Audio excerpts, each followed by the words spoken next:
c'est pour vous montrer que Jésus lui-même, il vit sa parole. Amen.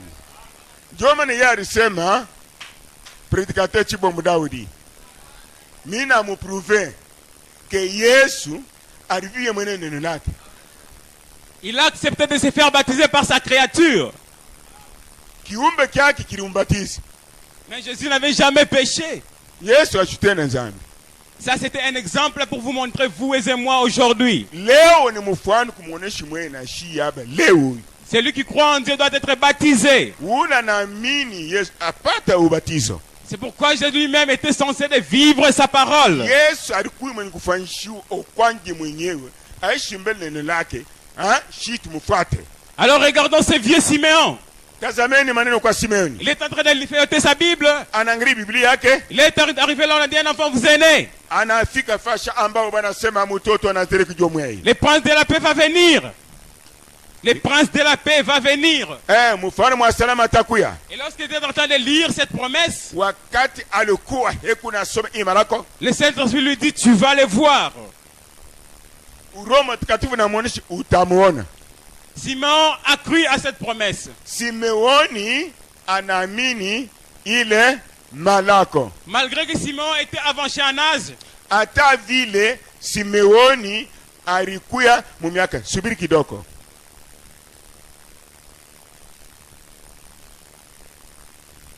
Yankantiki mitamuona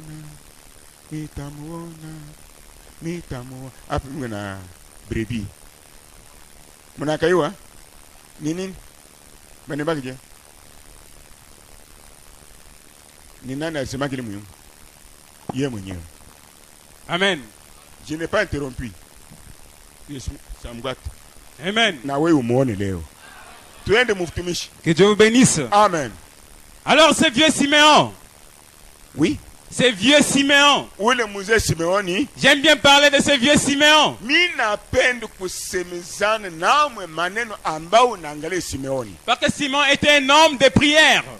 Amen. Simeoni alikuwa mtu wa maombi. Simon était un homme de lecture.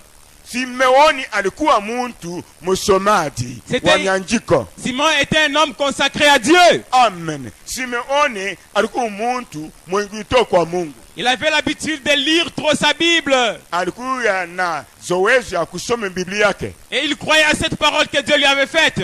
Aliamini neno ile Mungu alimuonesha. Et j'aimerais m'arrêter ici juste un instant. Prenons conduit par esprit, paragraphe 10. Okay. Tunasoma mkitabu ya kuongozeo kwa Roho Mtakatifu na kuongoza. Le prophète dit ceci. Paragraphe 10. Nabii anasema hivi. J'aimerais m'arrêter ici juste un instant. Ninapenda kushimama hapa nukta kidogo. Si vous vous faites une promesse à quelqu'un, kama wewe unafanya malako kwa muntu, si vous êtes un homme honorable, kama huku muntu mheshimiwa, tu es censé d'accomplir cette promesse. Amen. Leo kama ulisabu Mungu anasema utumishi ile malako leo kesho ni ya Mungu. Toi, parce que tu es un homme, sababu wewe kwa muntu, si tu fais à quelqu'un une certaine promesse, kama unafanya malako kwa muntu, il peut avoir toujours des obstacles et tu n'accomplis plus cette promesse. Utapati because tu en tant que muntu. Mais savez-vous que Dieu est lié à ses promesses? Amen. Munayo Mungu ye mwenye kubambatana na malako yake. Quand Dieu fait une promesse, wakati Mungu anafanya malako, il doit la tenir pour rester Dieu. Amen. Atatumizwa ile malako kwa ajili yako jo abaki Mungu. Chaque promesse qu'il a fait est vraie. Malako yote anakufanyishini kweli.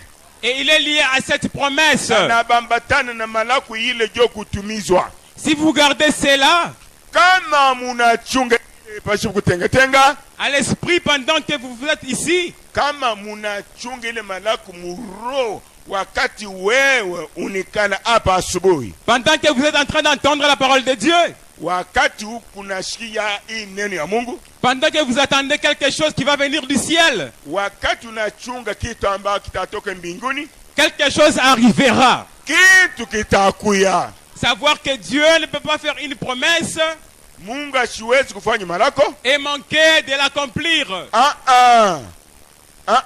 ashindi kuitimizwa, hapana. Lui, il est Dieu, il tient toujours sa promesse. Ye ni Mungu anasimamie malako yake. Alors Simeon, après avoir lu cette promesse, Simeoni kisha kusoma hii malako, il est sorti de son cabinet. anatoka mubiro yake. Il partait maintenant marcher en cours de route. Hebu natembea mwingine, Il était fier de lui-même. ajishikie mwenyewe malako ni yangu, ani abantu bote Parce qu'il savait que Dieu m'a fait une promesse. aliweke Mungu anifanye malako. Il n'avait pas honte de parler aux gens. Ashikui na aya kusema kubantu na bitu ya mkanisa. Il était là en train de dire à tout le monde. Muntu yote atakuya, hapana kurite basi, atakuya hapana kurite. Il disait aux gens, Anaosha watu, moi je vais voir le Messie. mi huyu Simeoni wa manchukufu mitaona Masia. Il est parti chez celui-ci, moi je vais voir le Messie. Miye mitaona Masia. Il est parti chez l'autre, moi je vais voir le Messie. Anaenda kwa mwingine, miye mitapata Masia. Mais les gens les décourageaient. Amen. Bantu bariko na mulegeshi bumiku. Les gens les disaient ceci. Watu wanamuonesha hii. Il y a très longtemps que cette promesse a été dite. Miaka kama ni 820 ili malako banaifanya. Kintu gani tunaona? Il y a très longtemps, mais toi tu dis qu'aujourd'hui tu vas les voir. Wewe manchi akufuse. Leo utaona ule Masia. Et puis d'abord tu es vieux. Muzee Tu vas mourir bientôt. utakufa kesho. Comment est-ce que tu dis que toi tu vas les voir? Namna nasema utamwona. Les gens disaient qu'il va mourir. Bantu baikuwa nasema Simeoni atakufa. Mais Dieu avait dit que tu ne mourras point. Mungu yeye anasema Tu hautakufa. vas voir le Christ. Utaona Masia. Mais pourquoi il va voir le Christ? Sababu kani ataona Kristo. Parce que Simon était à l'attente du salut. Simeoni alikuwa mkuchunga wokovu. Na shia hapa tunachunga wokovu. Amen. Atatutumba matrakta. Atutakufa. Simeon attendait le salut. Simeoni anachunga wokovu. Il disait aux gens, moi je vais les voir. Anafanya fieri. Imitamona. Moi je vais voir le Messie. Mitaona na Masia. Je vais les voir comme il va venir. Mitamuona vile alisema atakuya. Dieu se cache et se révèle dans la simplicité. Jo vile Mungu anajifunua kwa huyu kipofu. Peut-être les gens croyaient que le Messie va venir avec des chars de feu. Bantu waliwajia Masia atakuya sa avion ya Congo Airways. Peut-être les gens croyaient que Jésus va venir avec des flèches. Barawaji bingine Yesu atakuya na mishware. Parce que la promesse disait, Neno ilisema il va vous délivrer de la main des nations. atamutoshe Masia mu mikono ya bantu wa taifa. Il va vous donner la paix. Atamupati salama. Alors Simeon croyait à cette promesse. Simeoni aliamini ile malako. Il témoignait à tout le monde que je verrai le Messie. Anaonesha watu wote. Alors Simeon était marché. Simeo mkutembea. Quelqu'un est venu lui dire, Mtu moja tu anakuja kuonana na Simeoni. mon frère, tu sais quoi? Ndugu yangu, unaelewa nini? Isaïe a parlé de cette promesse il y a environ 800 et quelques années.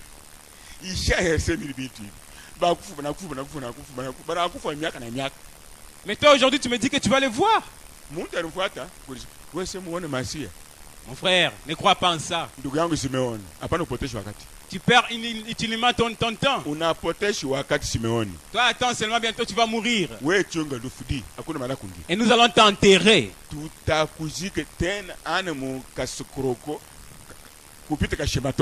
Amen. Mais Simeon savait une chose. Même si j'entends les choses venant de ses côtés,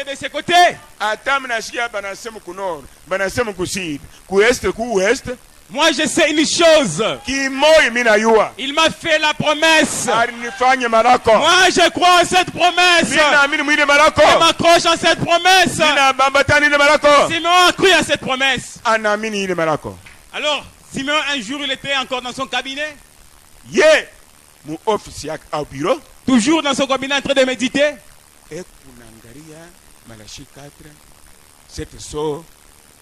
Et pendant qu'il lisait encore sa Bible, il lisait. Les mêmes esprits qui avaient parlé à Simeon avant.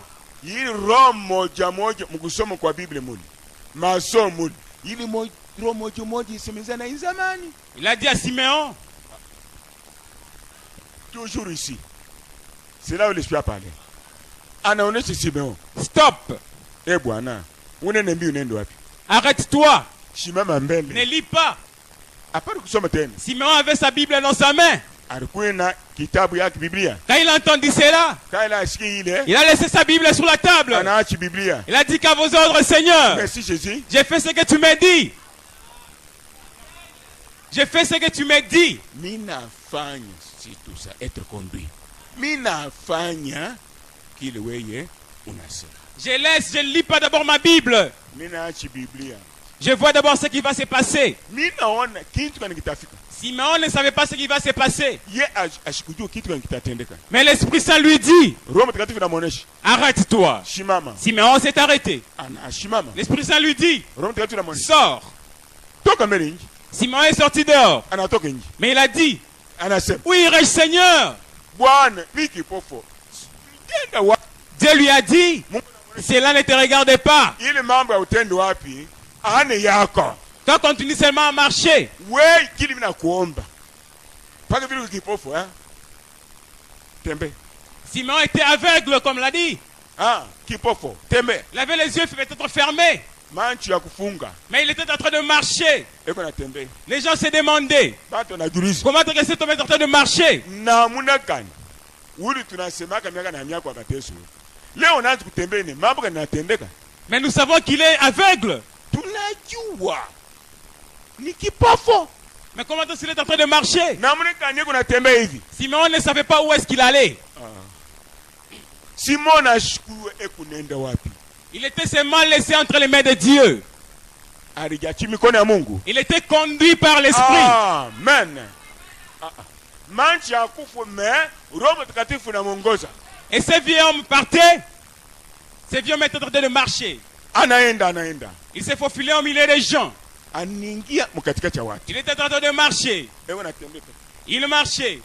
Et lorsqu'il était en train de marcher, il y avait une ligne de femmes dans les temples. Et ces femmes avaient leur bébé dans leurs mains.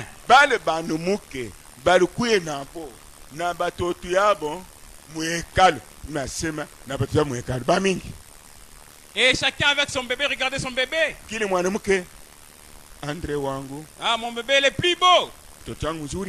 Comme tous les mamans aiment trop le dire. Chaque maman sait que mon bébé est le plus beau du monde. Chacun avec son bébé dans sa main. Non, ça c'est mon bébé. Je suis content avec mon bébé. Il est très bien habillé. Mais quelque part encore dans le coin, nous voyons encore une petite dame. Cette dame avait un bébé dans sa main. Cette dame regardait son bébé. La maman regardait elle a regardé, ça c'est mon bébé. Mais pendant qu'elle était contente en regardant son bébé,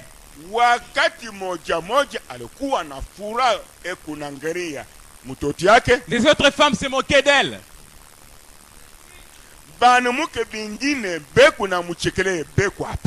Ces femmes disaient, regardez comme elle est. Regardez comme cette femme-là est.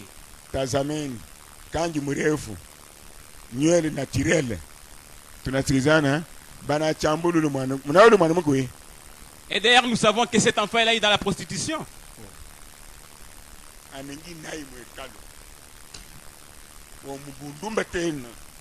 Elle a fait engrosser pendant qu'elle était fiancée. Elle mérite d'être lapidée. C'est une mauvaise femme, celle-là. Je ne peux pas vivre avec elle. On n'a pas les mêmes, on n'est pas dans la même boîte.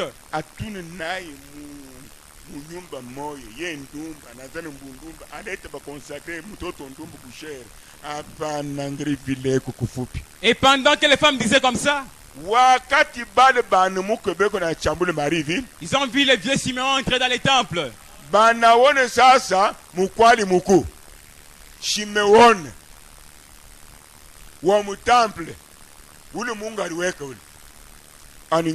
Amen. Simeon était un sacrificateur. Et les femmes disaient, regardez, c'est le vieux Simeon qui entre. L'honorable Simeon est en train d'entrer. L'honorable Simeon entre. Peut-être les femmes pensaient que non, l'esprit avait conduit Simeon vers eux qui se croyaient saints. Que Dieu bénisse. Wale wanamukunywa kiburi ule. Ukubude bingine bali. Bali waji shi tuku bien. Simeone anatufuata. A consacrer batotie. Les femmes regardaient Simeon. Mais ils ont vu Simeon en train de marcher. Pas que Simeon est qu'on a tombé. Simeon ne sachant pas là où il allait.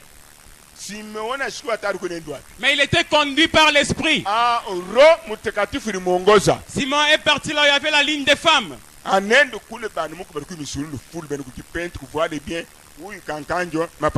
Elle a passé toutes les femmes qui étaient dans la ligne. Mais elle est partie quelque part au coin. Où il y avait une femme où tout le monde avait abandonné cette femme. Mais le Saint-Esprit a conduit Simeon seulement c'est cette femme. Simeon est arrivé à cet endroit-là. Lorsque Simeon est arrivé à côté d'elle, Simeon anafika anasema hakuna bibi nyuma Yesu. Alors qu'est-ce que les gens disaient? Qu'est-ce que les gens disaient? Regardez. Qui se ressemble s'assemble. Aïe. Simeon naye ni ndumba, mnamzana mbundumba, anene kwa yule mwanamke na yeye naye ni ndumba. C'est pourquoi il est parti seulement auprès de cette femme mauvaise. Yeye bani mchamburi ni mubai. Na mimi mubai, minene kwa mwanamke ni mubai. Nous croyons que Simeon était saint. Mais par contre, lui aussi c'est un mauvais. Comment est-ce qu'il est parti? C'est une femme souillée.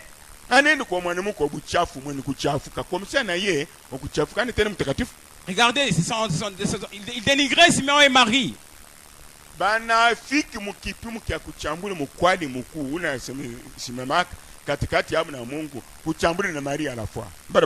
Mais malgré cela, Simeon savait que cette femme avait une chose. Simeon a riwa kubota banazale sa nyama. Batota batalui mbudongo. Mekuku mwanungu boy. Kuna kintu akitakufuaka. Simeon savait qu'elle a une chose exceptionnelle. Ariwa ku kintu ya kuachana na batoto bingine banamuka. Comment est-ce que Simeon a su cela? Il était conduit par l'esprit. Lui-même ne pouvait pas savoir cela. Parce qu'il était un homme. Il ne sait pas. Mais Dieu lui-même savait. C'est pourquoi Dieu lui a conduit là où il y avait le Christ. Alors regardons ce vieux Simeon. Il a pris l'enfant dans les bras de Marie. Il a regardé l'enfant. Il a dit selon ta promesse, mes yeux ont vu ton salut.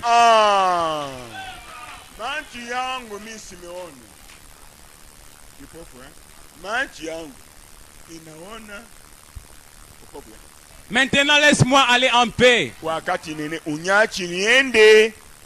C'est la même chose ce matin. Amen. Parce que Jésus-Christ est le même hier, aujourd'hui et pour toujours.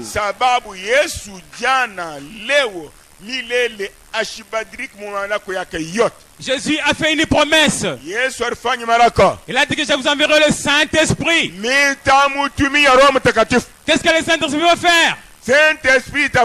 Il va vous conduire au salut. C'est même cet esprit qui avait conduit Simeon ces jours-là dans les temples. Yes. Il est le même qui vous a conduit ce matin ici. Remarquez lorsque Simeon était conduit dans les temples. Pourquoi il était conduit dans les temples? C'était pour qu'il puisse voir le Christ. Qu'est-ce qui va se passer après savoir le voir? Il aura le salut. C'est la même chose avec vous ce matin, frères et sœurs. Rien ne se fait au hasard.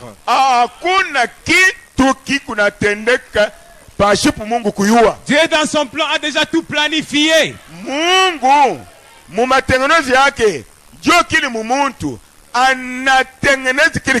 Peut-être vous avez dit chez vous le matin à la maison, je me lave que je pars à l'église. Chaque dimanche le matin je pars à l'église. Moi je vais seulement à l'église. Peut-être vous disiez ça dans votre cœur. Mais c'était quelque chose qui s'est passé automatiquement. Le Saint-Esprit agissait en vous sans pour autant le savoir. Amen. Le Saint-Esprit vous a conduit dans les temples ce matin. Ce n'est pas pour voir un sétole. Ce n'est pas pour voir comment est-ce que nous sommes habillés. Ce n'est pas pour voir ces instruments. Mais vous êtes venus voir la colonne de feu. Vous êtes venus voir le Dieu qui agit. Vous êtes venus voir le Dieu de William Branham. Vous êtes venus voir le Dieu de Mutamba Pierre. Il est le même Dieu qui a conduit Siméon. Il vous a conduit ce matin, aujourd'hui ici. Ce n'est pas par hasard. Il est censé détenir sa promesse. Vous devez voir le Christ. Messieurs, nous devons voir Jésus. Tu as dit que Jésus a conduit Siméon dans les temples. Comment est-ce que tu peux dire Jésus a conduit Siméon dans les temples? Tu dis que Siméon a eu le salut lorsqu'il a vu Jésus. Unasema bali Simeoni anaona Yesu asikupata jamaa anapata mumbaji ya vyote okovu yake. Comment est-ce que tu dis ceci? Pourquoi tu dis ça?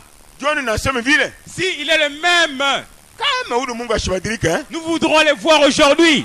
Leo tumuone. Si il nous a conduit aujourd'hui ici, moi aussi je vais le voir. Il faut muone. C'est lorsque je vais le voir,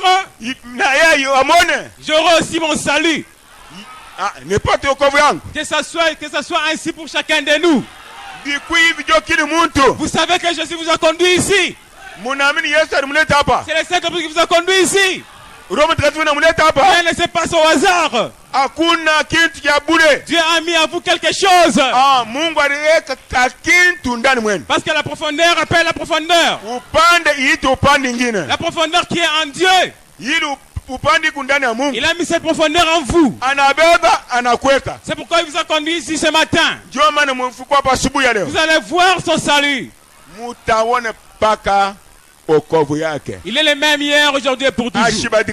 Applaudissons fort pour la gloire de Dieu. Que son nom soit béni. J'aime bien cette scène de ce vieux Siméon. J'aime parler de ce vieux Siméon. Ce vieux Siméon est conduit par l'Esprit. Il est arrivé dans les temples. Il a pris Jésus dans ses bras. Oh là là. Dieu se cache et se révèle dans la simplicité toujours. Aïe, Mungu. Aïe, Chilobo. Mungu anajificha kujifunua kwa baba anapenda. Yeye ni mbaya kiumbe chake. Dieu n'a pas besoin de se montrer devant les gens. Mungu ana lazima ya kujionyesha kubantu mimi pour Mais remarquez lui qui est le grand créateur. Tazameni ye mumbaji mkuu mwingine. Lui qui a créé toutes choses. Mumbaji wa vyote. Il a accepté de se faire chair. Anichika ajifanye mwili. Pourquoi il s'est fait chair? Sababu kanajifanya mwili. C'était pour vous sauver moi et vous et moi ce matin. Moko mweye na mie. Vous qui étiez auparavant perdus. Mwe muluku yake benikupotea. Dieu a créé l'homme à son image. Mungu aliumba muntu kwa usi yake. Adam avant les péchés, il avait l'image de Dieu. Amen. Adamu naye kabla kutenda nzambi alikuya mfano ya Mungu. Adam avait le pouvoir de déplacer même la montagne. Adamu alikuya na pouvoir yote ya kutoshi binti babi yote kumbele ya kata na hata michi. Adam avait le pouvoir de dire à l'éléphant va là-bas et l'éléphant va partir. Adamu alikuwa na pouvoir kabla kutenda nzambi wentembo toka. Parce qu'il était à l'image de Dieu. Sababu iye dunia alikuwa Mungu kitoto. Mais remarquez, lorsqu'Adam a perdu l'image de Dieu. Tazameni wakati Adamu anapotesha usi ya Mungu. L'image de Dieu, c'est le Saint-Esprit. Amen. Pichi ya Mungu ni Roho Mtakatifu ndani yako. L'image de Dieu, c'est la vie éternelle. Pichi ya Mungu ni uzima wa milele. Amen. Lorsqu'Adam a perdu cette vie éternelle, wakati Adamu alipotea ile, il a perdu l'image de Dieu. Anapotesha usi ya Mungu. Il n'était plus à la ressemblance de Dieu. Ashikufanana tena Mungu. Peut-être les gens vont dire, saa zingine watu watasema Adam était à l'image de Dieu. Adamu pichi ya Mungu. Lorsque nous voyons l'aîné d'Adam, wakati tunaona puu ya Adam, c'est comme ça que l'aîné de Dieu est. Hai. Ndio vile mpuu ya Mungu iko. Nous voyons les oreilles d'Adam. Tunaona mashikio ya Adam. C'est comme ça que les oreilles de Dieu est. Ndio vile mashikio ya Mungu hapa sasa. Mais les gens s'est trompés. Bantu wana kinanda. L'image que Dieu avait mis à Adam, ili pichi Mungu aliweka ndani ya Adam. c'était lui-même dans Adam. Ni ye mwenyewe ndani ya Adam. C'était cette image que Dieu avait mis à Adam. Ndio image Mungu aliweka ndani ya Adam. Dieu a donné la parole à Adam. Alipatia Adamu neno. Garde cette image. Amen. Chunga hii picha. Ne perds pas cette image. Hapana kuipotesha. Lorsque tu vas perdre cette image, wakati upoteshi hii picha, tu vas mourir. Utakufa. En tant que tu gardes cette image-là, wakati wewe unachunga ile picha, toi tu vas vivre éternellement. Utaishi milele na milele. Mais remarquez notre premier parent Adam. Tazameni mzazi wa kwanza Adam. Qu'est-ce qu'il a fait? Alifanya nini? Il a perdu cette image. Anapotesha. Il a péché. Anatenda dhambi. Alors il a perdu la vie éternelle. Anapotesha milele. Dieu, lorsqu'il a créé l'homme, wakati Mungu aliumba muntu, c'était prévu qu'il puisse vivre éternellement. Ilikuya Mungu aishi milele lele. L'homme ne devrait jamais mourir. Muntu ashikupasha kufa. Il pouvait vivre éternellement. Inapasha ili wakati muntu aishi milele. Alors Adam a perdu cette image de Dieu. Adamu alipotesha ili usi ya Mungu. Il a perdu la vie éternelle. Anapotesha uzima milele. Mais quelques années plus tard, miaka inapita, Dieu se révèle au prophète Esaü. Mungu anende tena kwa Yeshai. Il lui a dit, anoshe Yeshai, l'image que Adam avait perdue, ile picha Adamu alipotesha ile, la vie éternelle que Adam avait perdue, ili uzima wa milele ambao Adamu alipotesha. J'ai tant aimé le monde, mimi napenda dunia, j'envoie maintenant mon fils sur la terre. C'est même fils qui est lui-même fils qui est Dieu. Il s'est fait chair. Il est entré dans un corps humain. Lui, en tant que Dieu créateur, il était incapable de sauver quelqu'un. En tant qu'esprit éternel, il était incapable de sauver quelqu'un. C'est grave. Tu as quel âge? Hein? 18.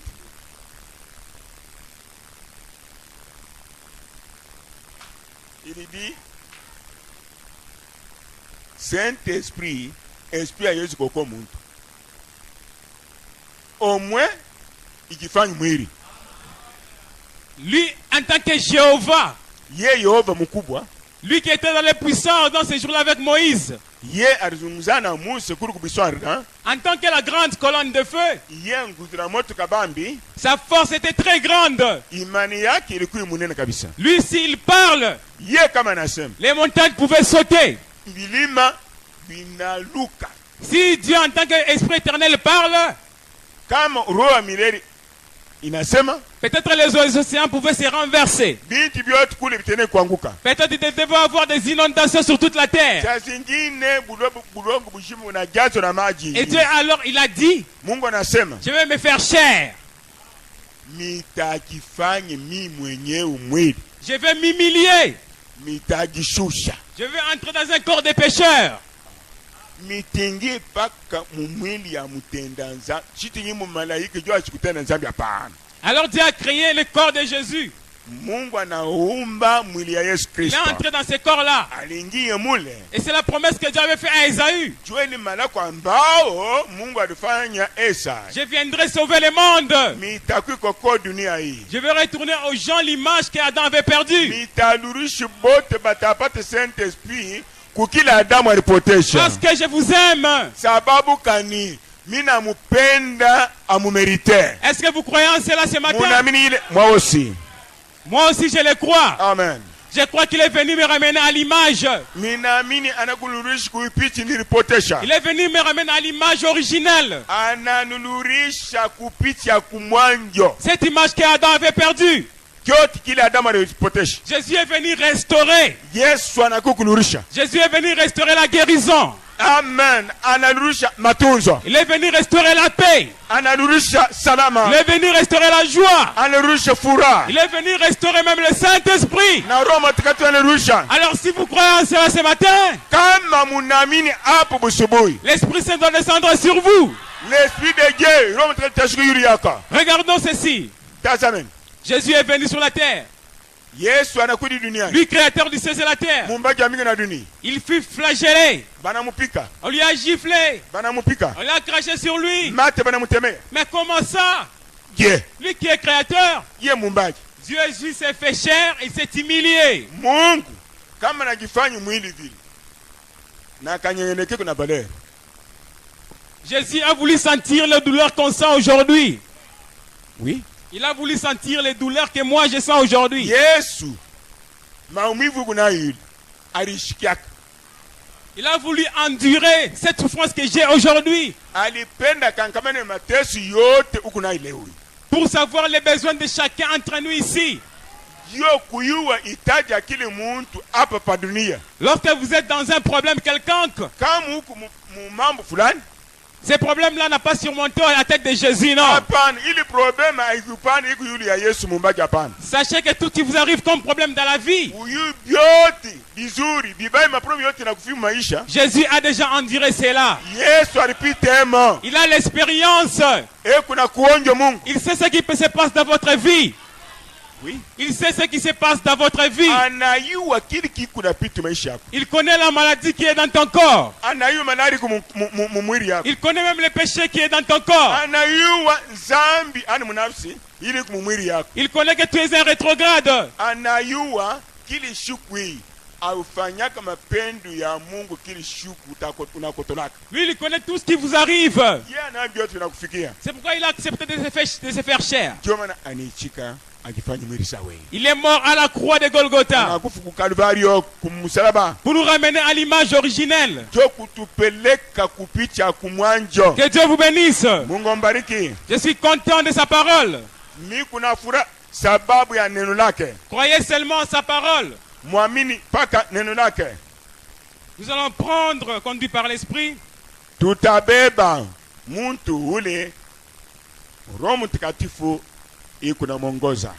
c'est très profond. Nous allons prendre les paragraphes 18 à 20. Paragraphe 18 à 20. Alors, Kisha, Simeon s'est mis à marcher, conduit par l'Esprit. Le voici, il entre dans les temples. Une chose assez étrange. Il tourne sans savoir où il allait. Il parcourait cette ligne des femmes. Certaines d'elles disent, voici venir l'honorable Simeon. Oh, d'autres disent, vous savez, ce vieux homme Simeon est... il est devenu trop pieux. Pensez-vous ce qu'il était trop pieux? Certainement pas. Certainement pas. C'est un saint que nous avons sur scène aujourd'hui. Ce vieux Simeon a réunion, il a communié avec les saints ce matin au ciel. Et alors qu'il parcourait cette ligne, Je les vois s'arrêter à côté d'une jeune femme.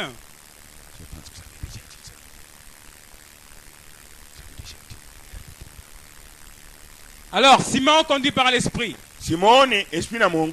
L'esprit l'a conduit seulement là où il y avait le Christ.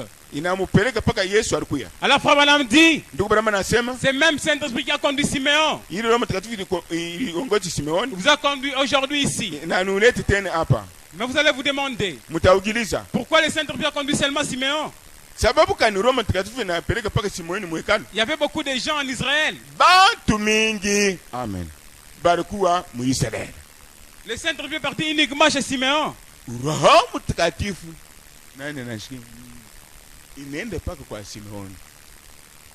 C'est parce que Simon était un homme de la prière. C'était un homme qui était consacré à Dieu. C'était un homme qui croyait à la parole de Dieu. À part Simon, il y a encore une petite dame qui était encore au coin quelque part. C'était Anne. Elle était aussi aveugle. Elle était dans des 80aines. Elle avait perdu son mari. Elle était veuve. Alors elle s'est dit, j'ai perdu mon mari. Qu'est-ce que je peux encore faire? Je vais servir qui est le mari des veuves et des orphelins. Amen. Mungu bwani yake ya bavev na baorphelin kunaisha ndio kazi yangu. Cette vieille femme est partie dans les temples, c'est là qu'elle restait. Mwanamke yule amen anatoka nyumbani anende kuikala pa kuekalo kunaishi. Jour et nuit elle faisait que prier. Bushiku muyuwe anepak o Yesu o Yesu o Yesu. Elle était toujours en méditation. Kili wakati anafanya hivi anasoma. Alors Dieu a entendu ses prières. Mungu alishikia maombi yake.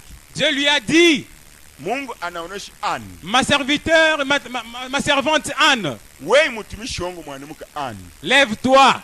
Shimame. Mais Anne s'est dit, Anne akasema, pourquoi dois-je me lever? Sababu kanini tashimama? Je suis aveugle, je ne vois pas. Niko kipofu vraiment. Le Saint-Esprit a conduit Anne là où il y avait Jésus. Rome utakatifu nayo inapeleka akongoza Anne fashamba Kristo alikuwa. Et Anne était contente de voir Jésus. Anne alipata Bwana ukupita Bwana alikufa ni Yesu Kristo. Anne s'est réjouie parce qu'il a vu le Christ.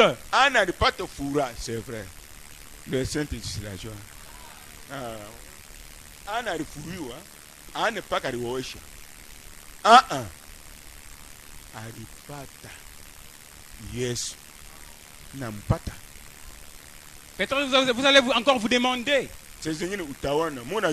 pourquoi Dieu a encore conduit seulement Anne?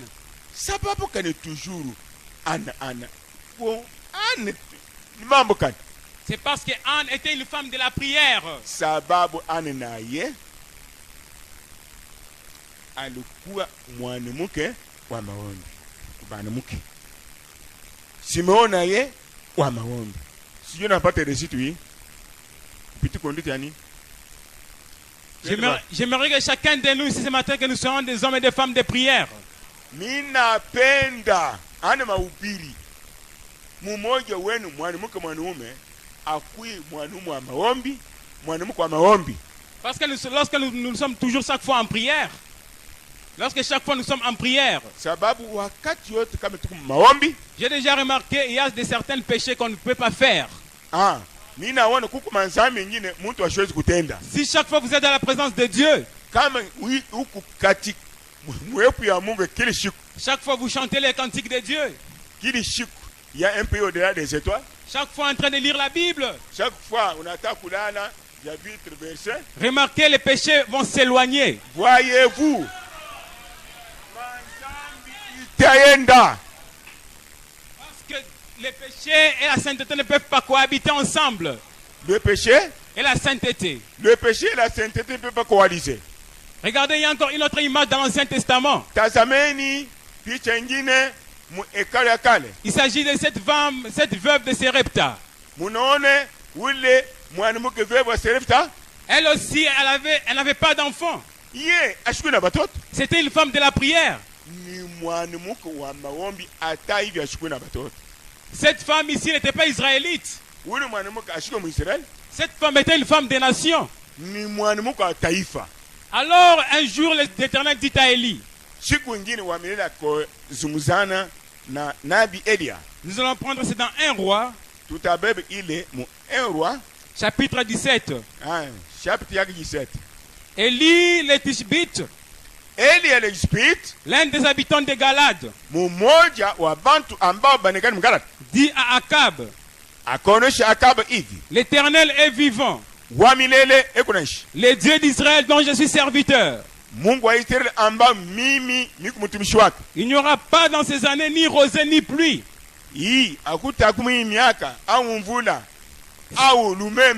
Sinon à ma parole. Et le même Dieu qui a fait qui a donné cette prophétie à Élie.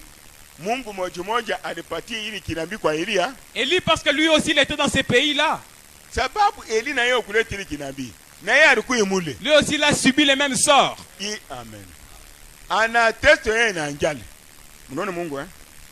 Alors comme Élie était aussi un homme de prière, l'Éternel lui dit, pars d'ici, dirige-toi vers les rayons et cache-toi près du torrent de Kérit qui est en face du Jourdain. Tu boiras de l'eau du torrent. Et j'ai ordonné aux corbeaux.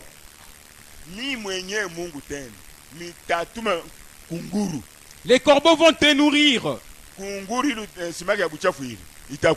Et chaque jour le matin, les corbeaux amenaient de la nourriture à Élie. Alors un jour, le torrent était à sec. L'eau ne sortait plus dans les torrents. Alors le même esprit qui conduit les gens, il a dit à Élie, quitte d'ici, va quelque part. Mais Élie s'est demandé, Seigneur, où est-ce que je vais aller? Je ne sais pas où est-ce que je peux aller. Et l'Esprit Saint lui a dit, j'ai conduit une femme quelque part.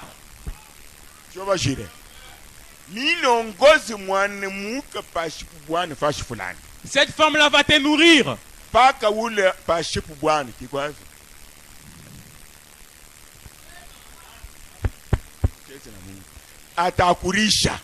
Amen. Pendant que l'Esprit était en route vers cette femme, il était en route, il partait vers la femme. Il ne savait pas où se trouvait la femme là.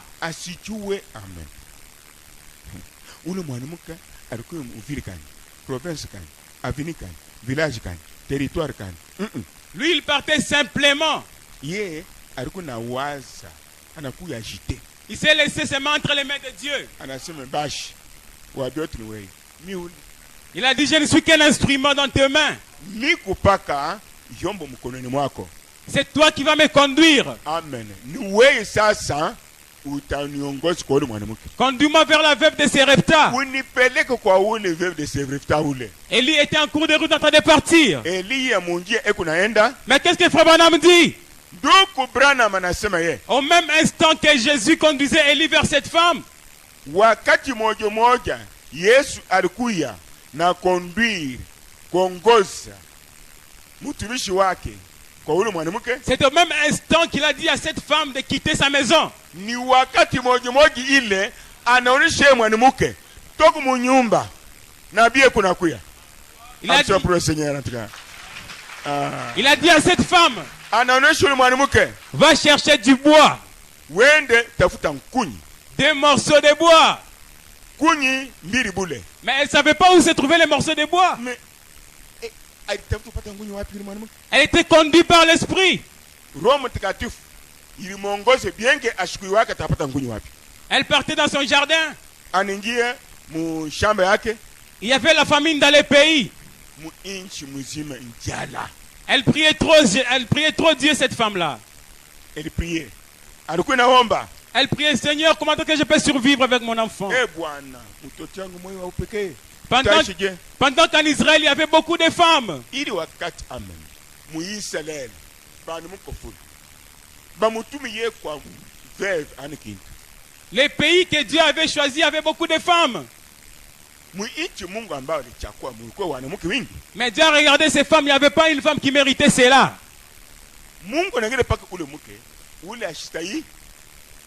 Dieu a envoyé le prophète Élie vers cette femme des nations. Et lorsque Élie était arrivé là-bas, il était arrivé proche du jardin de cette femme. Et cette femme aussi, elle était conduite par l'esprit. Toujours dans ces jardins-là. Elle partait. Elle arrivait dans les jardins. Elle a vu un morceau de bois quelque part. Elle a ramassé ce morceau de bois. Elle continuait à marcher chercher le deuxième morceau. Et lorsque seulement elle ramasse le deuxième morceau de bois, elle entend derrière elle quelqu'un en train de parler. Bonjour ma soeur.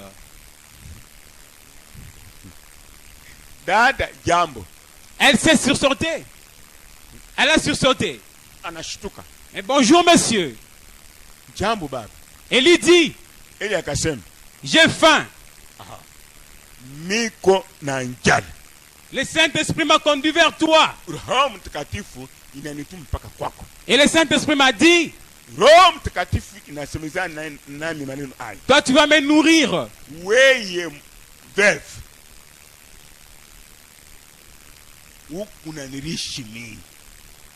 Élie a dit, donne-moi à boire et à manger. Cette femme a dit, je n'ai qu'une poignée de farine et une petite cuillerée de l'huile. Et d'ailleurs, je suis venu dans ces jardins pour chercher des morceaux de bois afin de préparer et nous manger pour nous mourons. Cette femme était inconsciente. Elle ne savait pas ce qui s'est passé. Or que c'était Dieu qui était sur scène. Alléluia. Ce n'était pas Élie, c'était Dieu. Dieu était en train de répondre à sa prière. Mungu alikuwa kunajibu kumaombi yake sababu si.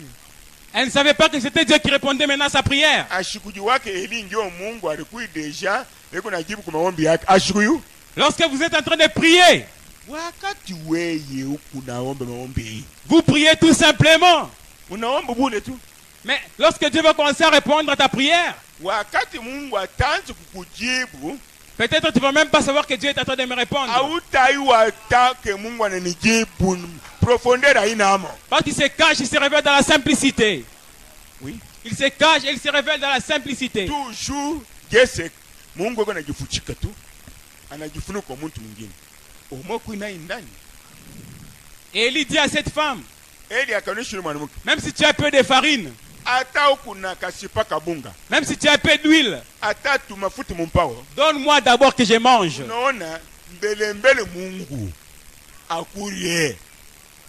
Donne d'abord que moi je mange, toi après. La même chose Dieu vous parle ce matin. Premièrement, cherchez le royaume de Dieu. Mettez de côté d'abord toutes les choses de ce monde. Cherchez d'abord ce qui est éternel. Cherchez d'abord le Saint-Esprit. Et les richesses de ce monde viendront après. Amen. La guérison va venir après. Le soulagement va venir après.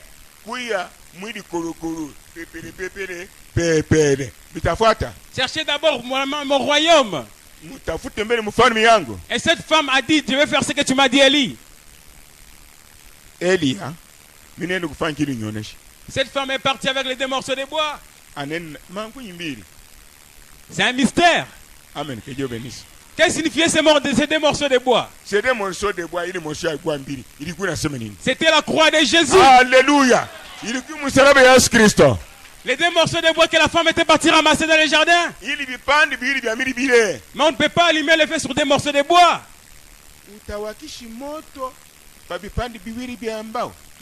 Comment est-ce qu'on peut préparer notre sauce? C'était Dieu qui conduisait cette femme.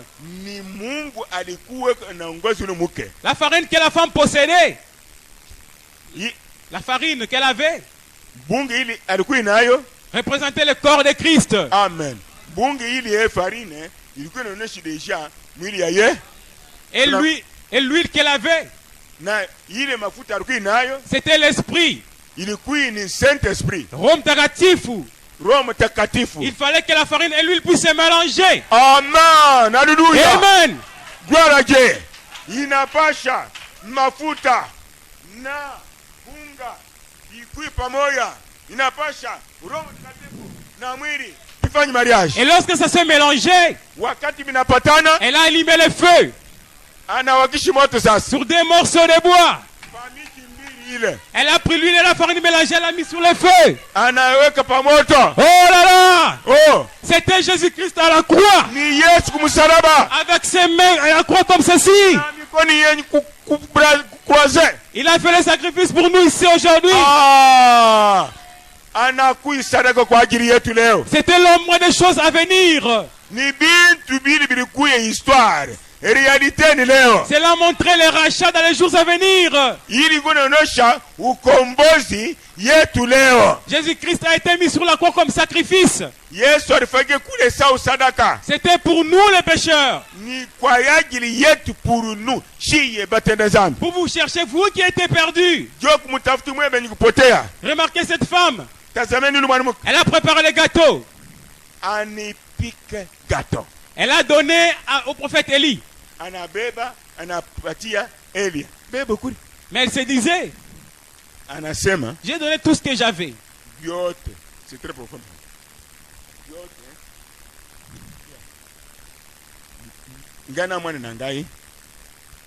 Je ne sais pas comment que je peux vivre.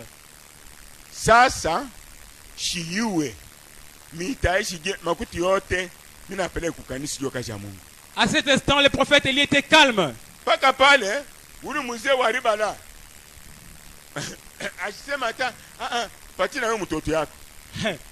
Élie là, il était aussi, il ressemblait à David Chimbombo.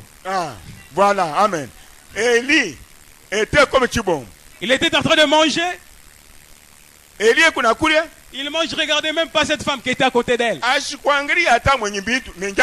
Il a dit que d'abord moi j'ai faim. Que moi je puisse d'abord manger. Je ne donne pas à cette femme.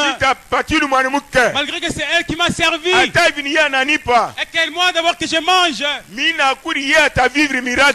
La femme se disait. Mais cet homme est en train de manger là, il mange avec appétit. Mais il ne sait pas que moi et mon enfant on est en train de mourir de faim. Elle était calme en train de regarder, elle faisait pitié.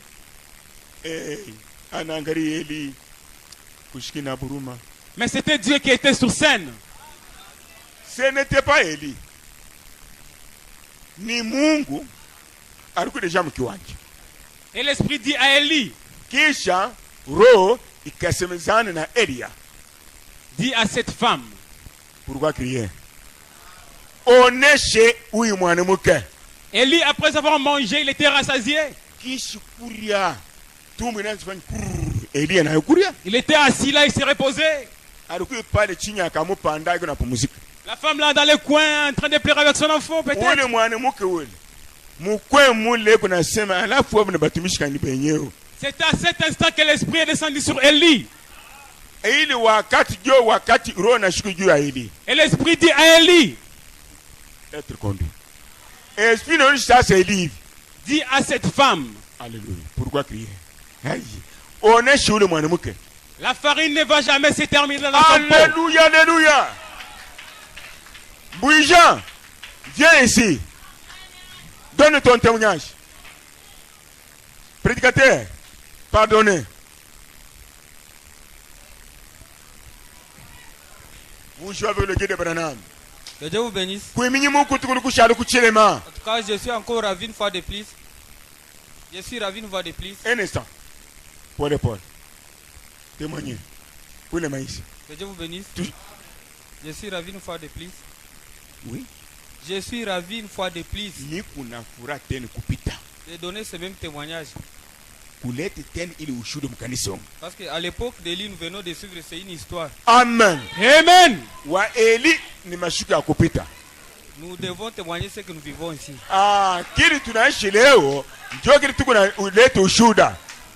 Pour confirmer que ce que le prédicateur est en train de dire, c'est une réalité. Je connais que Je vous avais dit la fois passée comment nous avons vécu les mêmes cas. Nilimuoneshe mashiko chachi kupita na mwana gani sisi tunaishi maneno hayo à travers Pierre Mutuamba.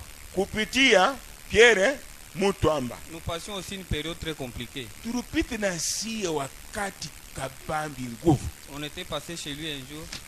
Balikuwa kwa Pierre Mutuamba kumtembelea sans lui dire quelque chose.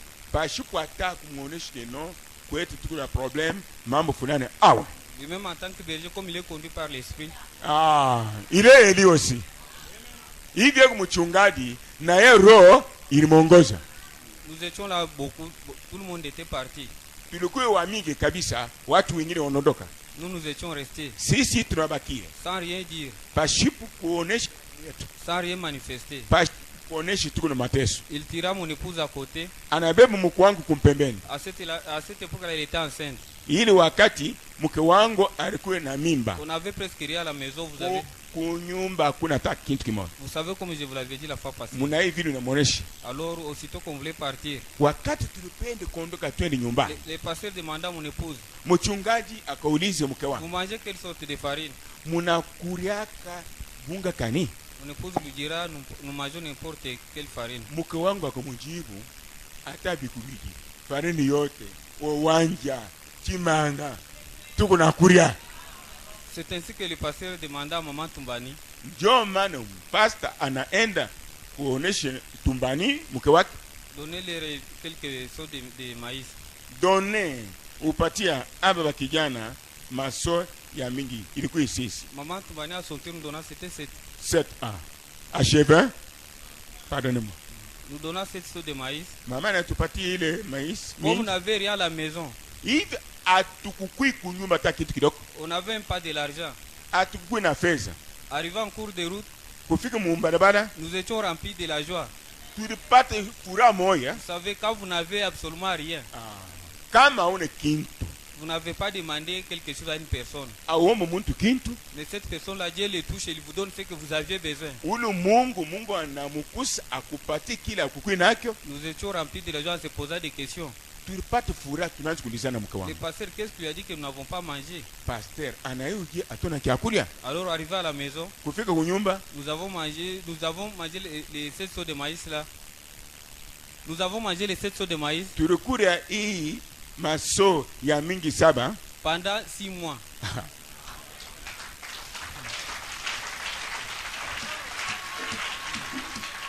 Miaka sita tukuna kuria.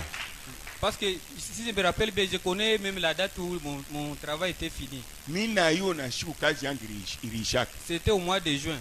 Ni mwezi ya sita. Et j'avais repris les boulots à la fin du mois de décembre. OK, tuende. C'est ainsi que nous avons mangé cette farine-là. Alors, après un temps là, on commençait à se poser des questions chacun individuellement. Dorcas se pose des questions, moi aussi je me pose des questions, sans toutefois qu'on se dise. Hein? On se posait des questions. Dorcas intérieurement se posait des questions. Comment la farine ici ne se termine pas? Ça me demandait. Mke wake Dorcas anaanza kujiuliza. Hii bunga mingi wanatupatia. Aishi. Na yeko naye muro ashumulize na mimi na muro shumulize na yeye. Alors un jour, bon, moi j'ai eu le courage, je lui ai demandé, Dorcas, j'ai remarqué que la farine ici ne se termine pas. Siku nyingine nasema mke wangu, peut-être Pierre banasema kana mfumo minja ishi bunga buishi. C'est ainsi que quand je le dis comme ça, on est resté comme on n'a pas eu